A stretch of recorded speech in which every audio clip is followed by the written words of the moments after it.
শবে বরাতের কোনো আমল আছে কিনা, শবে বরাতের রোজা ও নামাজের নিয়ম কি?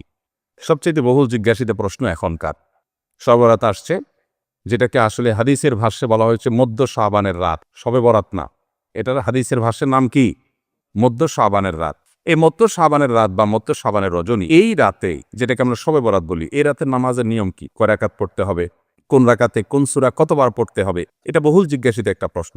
এবং এ ব্যাপারে আমরা অনেকে জানি যে শবে বরাতের নামাজে এত রাকাত পড়তে হবে, সেখানে সূরা কুল হুয়াল্লাহ, ইখলাস এতবার পড়তে হবে, ইত্যাদি ইত্যাদি।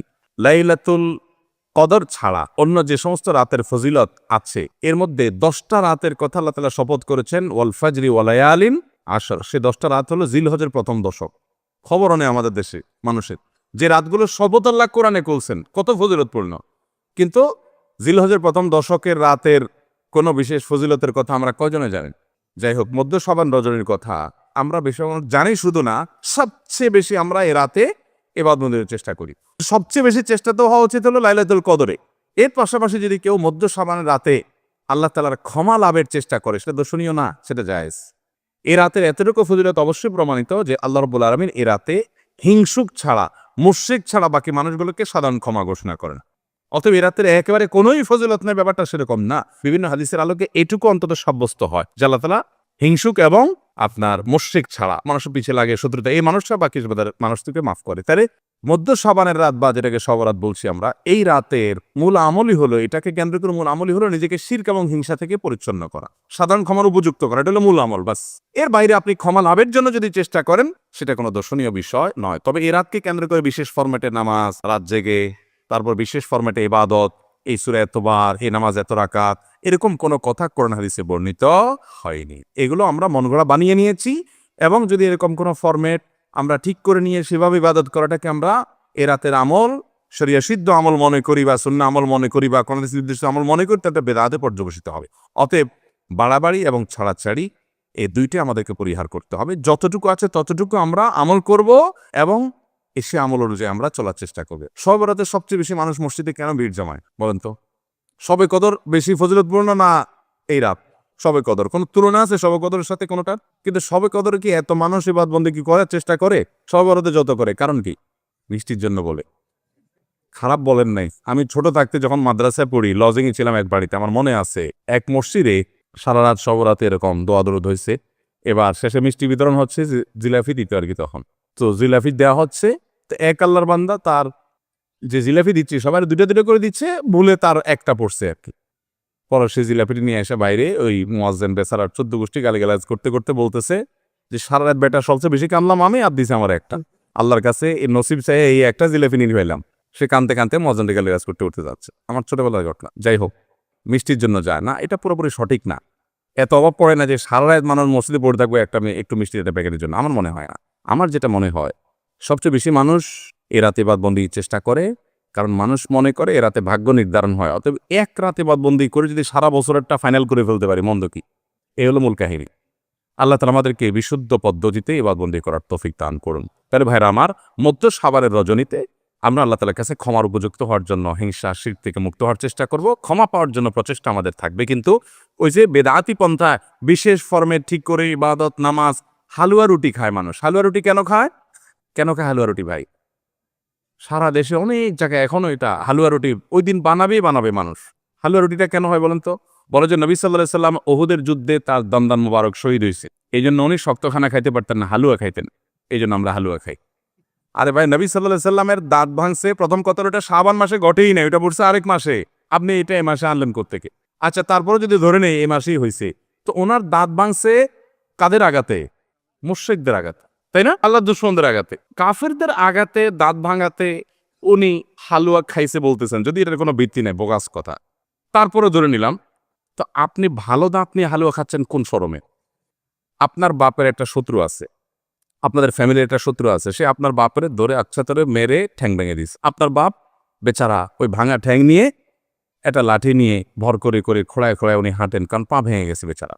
আপনি আপনার বাবার ওই যে শত্রু, যে আপনার বাপের পা ভাঙছে, ওই শত্রুর সাথে আপনার বিরাট দরম বরম দোস্তি, চা দোকানে আড্ডা পাড্ডা মারেন, সব জায়গায় ঠিক আছে। কিন্তু বাড়িতে আইসা বাপের সামনে আপনি ভালো পাও নিয়া একটা লাঠি নিয়ে আপনি খোঁড়ায় খোঁড়ায় হাঁটেন। কেন?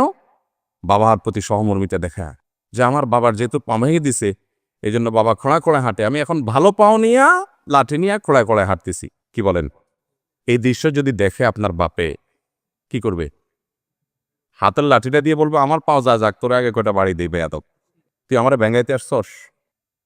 আমার পা ভাঙছে যারা, তুই পারলে তাদেরকে বিচারের আওতায় আনবি, তাদের একটা বিহিত করবি। সেটা না করে তার লগে তলে তলে তোমার সম্পর্ক, তুমি আসছো আমার এখানে নাটক করে আমার সহমর্মিতা জাহির করতে। নবী সাল্লাল্লাহু আলাইহি সাল্লামকে যারা দাঁত ভাঙছে তাদের সাথে তো দোস্তির কোনো কমতি নেই, তাদের প্রতি তো আপনার সহমর্মিতার কোনো কমতি নেই, ওয়ালা বারা বলতে কিচ্ছুই নেই। কিন্তু আপনি হালুয়া খায়া ভালো দাঁত নিয়া আপনি নবী সাল্লাল্লাহু আলাইহি সাল্লামের প্রতি সহমর্মিতা প্রদর্শন করছেন। এর চেয়ে হাস্যকর আর কি হতে পারে? আল্লাহ আমাদেরকে সঠিকভাবে দিন পালন করার তৌফিক দান। সবরাতে আসলে ওই যে আগে একসময় আমরা দেখতাম পটকা ফুটতো, বাজি ফুটেতো, যাক আলহামদুলিল্লাহ এগুলো পুলিশ প্রশাসনের নির্দেশনার কারণে থামছে। এরপরে ওই যে আতশবাজি করা, রাতে গোসল করা, অনেক তামাশা আমাদের সমাজে আছে সবরাতকে কেন্দ্র করে, শত শত বেদাতের আয়োজন এ রাতকে কেন্দ্র করে আছে। আল্লাহ আমাদেরকে এগুলো থেকে বেঁচে থাকার তৌফিক দান করুন। আমরা আল্লাহর কাছে ক্ষমা লাভের চেষ্টা করবো, আল্লাহ আমাদেরকে ক্ষমা লাভ করার, ক্ষমা পাওয়ার তৌফিক দান করুন। 3টি আমলের কথা আমরা বলবো, 3টি কর্মসূচির কথা বলবো, যেগুলোর মাধ্যমে আমরা সৌভাগ্যবান হতে পারি, আমাদের নসিবে ভালো কিছু হতে পারে। আরও অনেক আইটেম আছে, অনেকগুলো পয়েন্ট আছে, আমি শুধুমাত্র মৌলিকভাবে 3টির কথা বলছি। সর্বপ্রথম কাজ হলো আল্লাহর প্রতি ঈমান আনতে হবে, আল্লাহর আনুগত্য করতে হবে, আল্লাহর দাসত্ব এটা আমাদেরকে করতে হবে, আল্লাহর আদেশ নিষেধগুলোকে মেনে চলতে হবে। আমার রব, আমার সৃষ্টিকর্তা, যার কাছে আমাকে ফিরে যেতে হবে। ইন্না আলিল্লাহ, নিশ্চয় আমরা সবাই কার? আল্লাহ। ওয়া ইন্না ইলাইহি, এবং আমাদের সবাইকে যেতে হবে আবার কার কাছে? আল্লাহর কাছে আবার যেতে হবে, তার সামনে দাঁড়াতে হবে। সেজন্য আমার রবের নির্দেশের বাইরে আমি চলবো না, তার নিষেধাজ্ঞাকে আমি লঙ্ঘন করব না। এর মধ্যে আমার এই জীবনের প্রত্যেকটা ক্ষেত্রে আমার কল্যাণ নিহিত, আবার এর মাধ্যমে আমার অনন্ত অসীমকালের যে যাত্রা তার কল্যাণও পরিপূর্ণভাবে নিহিত। মোহতারাম হাজরি, সেই রবের আনুগত্য, তার গোলামি, তার দাসত্ব যদি আমরা পরিপূর্ণভাবে করতে পারি, আমার নিজেকে যদি আমি সারেন্ডার করে দিতে পারি, আল্লাহর কাছে সমর্পণ করে দিতে পারি, আমি যদি প্রকৃত মুসলমান হয়ে নামে মুসলমান না হয়ে আমি যদি পরিপূর্ণভাবে আল্লাহর গোলামি করতে পারি, যে আল্লাহর আদেশ আছে, পৃথিবীতে আর কার আদেশ আছে বা নাই আমার দেখার দরকার নাই, কারণ আমি গোলাম আল্লাহর আর কারণ না। আমি বলেছি আশহাদু আল্লাহ ইলাহা ইল্লাল্লাহ, আল্লাহ ছাড়া সত্যিকারের মাবুদ আর কেউ নাই, হতে পারে না। অতএব নির্দেশ আমি যদি তার পাই, তাহলে আর কারো নির্দেশ আছে কি নাই সেটা আমার দেখার কোনো প্রয়োজন। এটাই হলো ইমানের দাবি। আল্লাহ যদি কোনো বিষয় নিষেধ করেন, তাহলে সেই নিষেধাজ্ঞা আমি লঙ্ঘন করব না। তাতে কে খুশি হবে কে নাখুশ হবে, কোনটা আমার টিকবে কোনটা টিকবে না, সেটাও আমার দেখার দরকার না। এটা হলো আপনার ইমানের দাবি। আর যদি বলেন না, এক্ষেত্রে আমি কম্প্রোমাইজ করব, নানান দিক বিবেচনা করব, নানান মানসিকতা শুনবো, নানান দিক চলে দেখে তারপর ডিসিশন নিব, তাহলে আপনি নামে মুসলমান হতে পারেন, আপনি প্রকৃত অর্থে মুসলমান হতে পারেন। মুসলমান মানেই হলো আত্মসমর্পণকারী আল্লাহ রাব্বুল আলামিনের কাছে। মোহতারাম হাজিরি, অতএব আমাদের ভাগ্য সুপ্রসন্ন হবে, আমাদের ভাগ্যে ভালো কিছু লেখা হবে যদি আমরা আল্লাহ রাব্বুল আলামিনের আনুগত্য সঠিকভাবে যথাযথভাবে করতে পারি। যে যত বেশি করতে পারবো তার নসিব তত ভালো হবে দুনিয়াতে এবং আখিরাতে। ভাগ্যে ভালো কিছু থাকা, এটার মিনিংটা আমরা অনেকে বুঝতে ভুল করি। আমরা মনে করি অনেক টাকা পয়সার মালিক হয়ে গেলে, অনেক ব্যাংক ব্যালেন্স হয়ে গেলে, অনেক জমি জমা হয়ে গেলে আমার ভাগ্য ভালো। আর জমি জমা হয় নাই, ব্যাংক ব্যালেন্স হয় নাই, টাকা পয়সা হয় নাই, সহায় সম্পদ বেশি হয় নাই, তার মানে আমার ভাগ্য খারাপ। ভাগ্য ভালো এবং মন্দকে এইভাবে যারা সংজ্ঞায়িত করেন তারা স্পষ্টত ভুলের মধ্যে আছে। বহু মানুষ সম্পদের মালিক হয়েছেন, বহু মানুষ বড় বড় চেয়ারের অধিকারী রয়েছেন, বহু মানুষ অনেক সম্মানজনক জায়গা গিয়েছেন, কিন্তু তিনি সুখে নাই, শান্তিতে নাই, দুঃখে আছেন, পেরেশানিতে আছে না। এরকম দৃষ্টান্ত কি বুড়ি বুড়ি আছে না নাই? আবার সহায় সম্পদ অনেক বেশি নাই, অনেক বড় চেয়ারেও নাই, কিন্তু খুব হ্যাপি, খুব সুখী, খুব সমৃদ্ধ, খুব শান্তিতে আছে, নির্মল হাসি হাসতে পারে, কোন টেনশন নাই তার মধ্যে, কোনো ডিপ্রেশন নাই। এরকম মানুষও বহু আছে না নাই? সুখ এবং শান্তি এক জিনিস, আর সুখ শান্তির উপকরণ আরেক জিনিস। অনেকে সুখ শান্তির উপকরণ নিয়ে বসে থাকে কিন্তু সুখে শান্তিতে নাই। একজনকে দেখা যায় ব্যাংকের ক্যাশিয়ার মানুষ, সারাদিন টাকা গনে, বান্ডিল বান্ডিল, হাজার হাজার, লক্ষ লক্ষ, কোটি কোটি। সাদা চোখে দেখলে মনে হবে এত টাকা যে সারাদিন ঘাটে, এর চাইতে সুখে কে আছে? ওই বেচারা জানে যে টাকার গন্ধ কত মারাত্মক, ওই বেচারা জানে যে সারাদিনে ঘাটাঘাটির কারণে কত জীবাণু, রোগ বালাই, টেনশন, পেরেশানি, হাসি, তারপরে আপনার অ্যালার্জি, নানা রকমের অসুখ বিসুখ ও জানে। সে বেচারা জানে যে এই টাকা ঘাটাঘাটিতে কোনো সুখ তার উল্লেখযোগ্য নাই।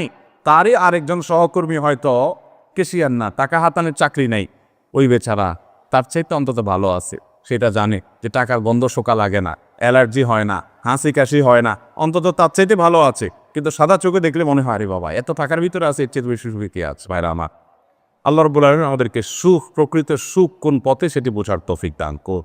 যাই হোক, তো বলছিলাম ভাগ্য সুপ্রসন্ন হওয়ার জন্য প্রথম আমল হলো আল্লাহ রাব্বুল আলামিনের দাসত্ব করা, আল্লাহর গোলামি করা। যে যতটা করবে আল্লাহ তাকে তখন সুখী করবেন। এটা আমার কথা নয়, কোরআনের ওয়াদা। আল্লাহ বলছেন ওয়ালাউ আন্না আহলাল কুরা আমানু ওয়াত্তাকাউ, জনপদের লোকেরা যদি ঈমান আনে এবং তাকওয়া অবলম্বন করে। তাকওয়া কি ভাই? তাকওয়া হলো আল্লাহ যা নিষেধ করেছেন সেটা থেকে আল্লাহর ভয়ে বেঁচে থাকা, আল্লাহর যা আদেশ করেছেন আল্লাহর নির্দেশের প্রতি সম্মান রেখে সেটা নির্দেশটা পালন করা, আল্লাহর আদেশগুলোকে মেনে চলা, এটাই তাকওয়া। এই তাকওয়া যদি কোনো জনপদের লোকেরা অবলম্বন করে ঈমান আনার পর, আগে ঈমান থাকতে হবে, ঈমান থাকার পর যদি এই কাজটা করে, আল্লাহ বলেছেন ওয়াদা লাফাতাহনা আলাইহিম বারাকাতিম মিনাস সামাই ওয়াল আরদ, নবমণ্ডল এবং ভূমণ্ডল থেকে বরকতের সমস্ত দুয়ার আল্লাহ তাআলা বলেছেন আমি খুলে দিব।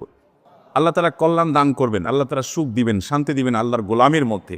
মুহতারাম হাজরি, অন্য আয়াতে সূরা নাহলের 97 নম্বর আয়াতে আল্লাহ বলেছেন মান আমিলা সালিহাম মিন যাকারিন আও উনসা ওয়া হুয়া মুমিন, যদি কেউ ঈমানদার অবস্থায় আল্লাহর বিশ্বাসী বান্দা হয়ে পরিপূর্ণ ঈমানটা ঠিক রেখে আকীদা বিশুদ্ধ করে সে যদি নেক আমল করে, সে হোক নারী হোক পুরুষ, সমান অধিকারের ক্ষেত্রে হোক নারী হোক পুরুষ, যেই হোক না কেন, যদি ঈমানের পরে সৎকর্ম সম্পাদন করে, 5 ওয়াক্ত সালাত আদায় করে, হালাল হারাম মেনটেন করে চলে, পর্দা মেনটেন করে চলে, আখলাক সুন্দর করে, নবী সাল্লাল্লাহু আলাইহি ওয়াসাল্লামের সুন্নাহকে মেনে চলে, এক কথা করে এবং হাদিসকে যদি অনুসরণ করে, আল্লাহ রাব্বুল আলামিনের ওয়াদা হলো ফালানুহজিয়ান্নাহু হায়াতান তাইয়্যিবা, তাকে দুনিয়াতে আমি পবিত্র জীবন দান করব।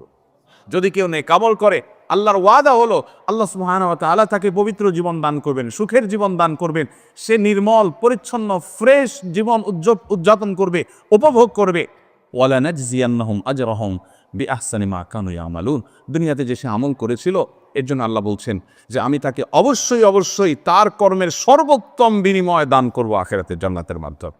তাহলে এই আয়াতগুলো বলছে যে আমরা যদি নেক আমল করি, ভালো কাজ করি, আমাদের ভাগ্য সুপ্রসন্ন হবে ইনশাআল্লাহ।